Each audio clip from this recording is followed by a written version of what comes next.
మత్తయి సువార్త 24వ అధ్యాయం.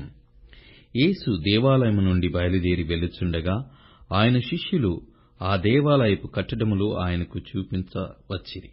అందుకాయన, మీరు ఇవన్నీయు చూచుచున్నారు గదా, రాతి మీద రాయి ఒకటి అయినను ఇక్కడ నిలిచియుండకుండా పడద్రోయబడునని మీతో నిశ్చయముగా చెప్పుచున్నానని వారితో అనెను. ఆయన ఒలీవ కొండ మీద కూర్చుండియున్నప్పుడు శిష్యులు ఆయన యొద్దకు ఏకాంతముగా వచ్చి, ఇవి ఎప్పుడు జరుగును?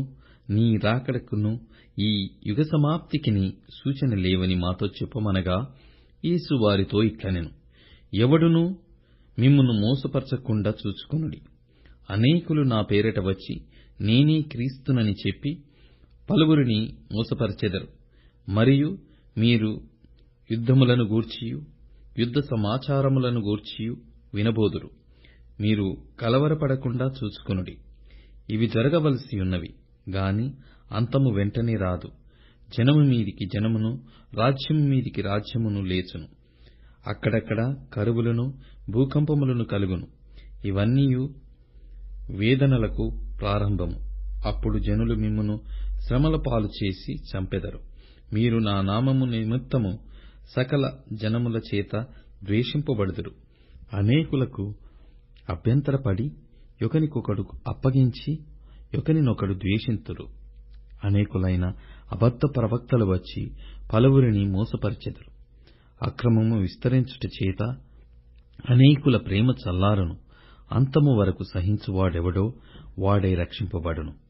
మరియు ఈ రాజ్య సువార్త సకల జనములకు సాక్ష్యార్థమై లోకమందంతటను ప్రకటింపబడును.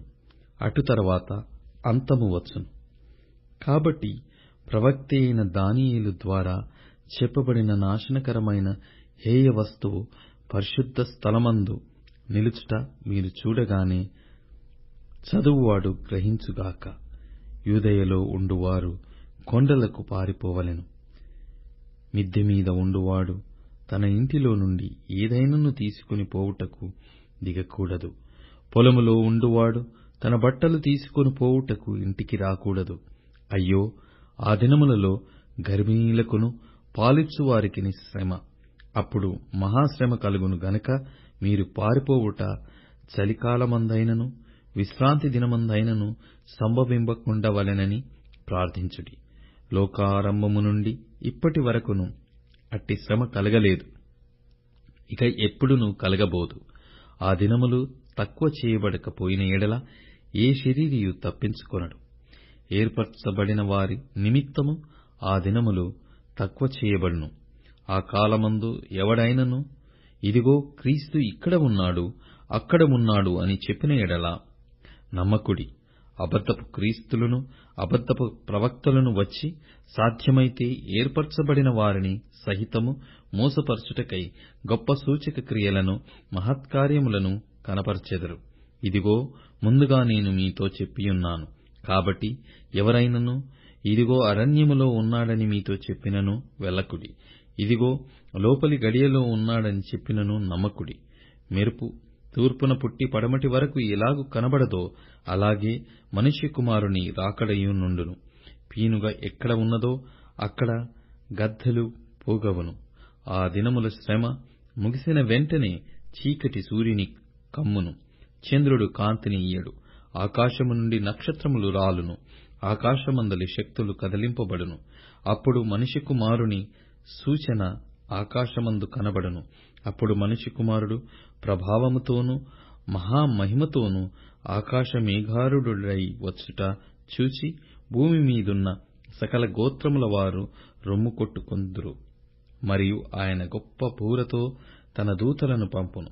వారు ఆకాశము యొక్క ఈ చివరి నుండి ఆ చివరి వరకు నలుదిక్కుల నుండి ఆయన ఏర్పరచుకునే వారిని పోగుచేతురు. అంజూరపు చెట్టును చూచి ఒక ఉపమానము నేర్చుకొనుడి. అంజూరపు కొమ్మ లేతదై చిగురించునప్పుడు వసంతకాలము ఇంక సమీపముగా ఉన్నదని మీకు తెలియను. ఆ ప్రకారమే మీరీ సంగతులన్నీ జరుగుట చూచున్నప్పుడు ఆయన సమీపముననే ద్వారము దగ్గరనే యున్నాడని తెలుసుకోండి. ఇవన్నీ జరుగు వరకు ఈ తరము గతింపదని నిశ్చయముగా మీతో చెప్పుచున్నాను. ఆకాశమును భూమియు గతించును గాని నా మాటలు ఏమాత్రమును గతింపవు. అయితే ఆ దినమును గూర్చియు ఆ గడియను గూర్చియు తండ్రి మాత్రమే ఎరుగును గాని ఏ మనుష్యుడైనను పరలోకమందలి దూతలైనను కుమారుడైనను ఎరుగరు. నోహవు దినములు ఎలాగుండెనో మనుష్య కుమారుని రాకడయును అలాగేయుండును. జలప్రళయమునకు ముందటి దినములలో నోహవు ఓడలోనికి వెళ్లిన దినము వరకు వారు తినుచు త్రాగుచు పెండ్లి చేసుకొనుచు పెండ్లికిచ్చుచు నుండి జలప్రళయము వచ్చి అందరినీ కొట్టుకొని పోవు వరకు ఎరగకపోయిరి. అలాగుననే మనుష్య కుమారుని రాకడ ఉండును. ఆ కాలమున ఇద్దరు పొలములో ఉందురు, ఒకడు తీసుకొని పోబడును, ఒకడు విడిచిపెట్టబడును. ఇద్దరు స్త్రీలు తిరుగలి విసరుచుందురు, ఒకటి తీసుకొని పోబడును, ఒకటి విడిచిపెట్టబడును. కావున ఏ దినమున మీ ప్రభువు వచ్చునో మీకు తెలియదు గనుక మెలకువగా నుండి. ఏ జామున దొంగ వచ్చునో ఇంటి యజమానునికి తెలిసియుండిన ఎడల అతడు మెలకువగా ఉండి తన ఇంటికి కన్నము వేయనీయడని మీరెరుగుదురు. మీరనుకొనని గడియలో మనుష్య కుమారుడు వచ్చును గనుకనే మీరును సిద్ధముగా ఉండుడి. యజమానుడు తన ఇంటి వారికి తగిన వేళ అన్నము పెట్టుటకు వారిపైన ఉంచిన నమ్మకమైన వాడును బుద్ధిమంతుడునైన దాసుడెవడు?